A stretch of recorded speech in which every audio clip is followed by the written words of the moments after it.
Good morning. അപ്പോൾ രാവിലെ നമ്മൾ ചെസ്റ്റ്, ട്രൈസെപ്സ് എന്നുള്ള രീതിയിലാണ് വർക്കൗട്ട്സ് ഇന്ന് ചെയ്തത്. ചെസ്റ്റിനൊരു 4 വർക്കൗട്ട്സ് കൊടുത്തു. അതേപോലെ തന്നെ ട്രൈസെപ്സിനും ഒരു 4 വർക്കൗട്ട് കൊടുത്തേ. ലാസ്റ്റ് ഡിപ്സും കാര്യങ്ങളൊക്കെ ചെയ്തു. എന്നിട്ട് പങ്കീസിൽ വന്നിട്ട് ഒരു ചായ പറഞ്ഞു. ചായ കുടിച്ചുകൊണ്ടിരുന്നപ്പോഴത്തേക്കിനും സജീവണ്ണം വന്നിട്ട് ആ ഒരു സുഖിയൻ എടുത്ത് കുഞ്ഞിരേട്ടൻ്റെ കയ്യിൽ കൊണ്ട് കൊടുക്കുകയാണ് വേണ്ടാന്ന് പറഞ്ഞാൽ. പിന്നെ ഞാൻ ബ്രേക്ക്ഫാസ്റ്റ് ആയിട്ട് മുട്ടയൊക്കെ കഴിച്ചു. മുട്ട കഴിച്ചാൽ കഫക്കെട്ട് കൂടുമെന്നാണ് ഇപ്പോൾ ചിലർ കമൻറ്റ് ഇടുന്നത്. എന്താണോ ആവോ. പിന്നെ ഞാൻ നമ്മുടെ പ്രോട്ടീനൊക്കെ കുടിച്ചിട്ട് മാളുവിനെ നേരെ പി എസ് സിക്ക് കൊണ്ടുവിടാനായിട്ട് പോകണം. എനിക്കാണെങ്കിൽ സുനുവണ്ണൻ്റെ കുഞ്ഞിൻ്റെ 28 കെട്ടിന് പോകണം കേട്ടോ. ഞങ്ങൾ പോകുന്ന വഴിക്ക് കയറി ട്രെൻഡ്സിൽ നിന്ന് തുണിയൊക്കെ എടുത്ത് തുണിയൊക്കെ എടുത്തിട്ട് ഞാൻ മാളുവിനെ പി എസ് സിക്കും വിട്ടിട്ട് പോയി സുനിറേട്ടനെ പിക്ക് ചെയ്തേ.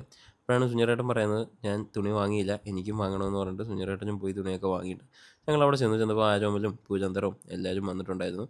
പിന്നെ ഞങ്ങൾ കുറേ സമയം അവിടെയൊക്കെ നിന്നിട്ട് ഫംഗ്ഷനും എല്ലാം അറ്റൻഡ് ചെയ്ത് എന്നിട്ട് നമ്മൾ സദ്യയാണ് കേട്ടോ കഴിച്ചത്. സുനിറേട്ടന് ഇരട്ടപ്പഴം കിട്ടിയപ്പം അത് എനിക്ക് എടുത്ത് തന്നു. നിൻ്റെ ആണല്ലോ കല്യാണം കഴിഞ്ഞത്, നീ ഇരട്ടപ്പഴം കഴിക്കാനൊക്കെ പറഞ്ഞു കേട്ടോ. പ്രോട്ടീനാണ് കേട്ടോ, പയർ തോരനൊക്കെ. പിന്നെ അടിപൊളി സോയാബീനൊക്കെ ആയിരുന്നേ. ഞങ്ങൾ ഫുഡൊക്കെ കഴിച്ചിട്ട് പിന്നെ അവിടുത്തെ അമ്പലത്തിൻ്റെ ഫ്രണ്ടിൽ കണ്ട ഊഞ്ഞാലിലൊക്കെ കയറിയിരുന്ന് കുറേ സമയം ആടുകയൊക്കെ ചെയ്തു.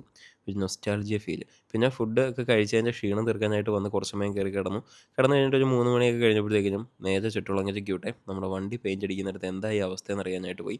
അവിടെ പരിപാടികളൊക്കെ വളരെ സ്ലോയിൽ ഇങ്ങനെ നടന്നുകൊണ്ടിരിക്കുന്നേ ഉള്ളൂ. പിന്നെ തിരിച്ച് വന്ന് പങ്കീസ് കയറി ഒരു കോഫിയൊക്കെ കുടിച്ചു വീട്ടിൽ വന്നിട്ട് നേരത്തെ തന്നെ ഡിന്നറും കാര്യങ്ങളും എടുത്തിട്ട് അവിടെ ഫിഷ് ഓയിലും എടുത്തിട്ട് വൈൻഡപ്പ് ചെയ്തു. Bye bye.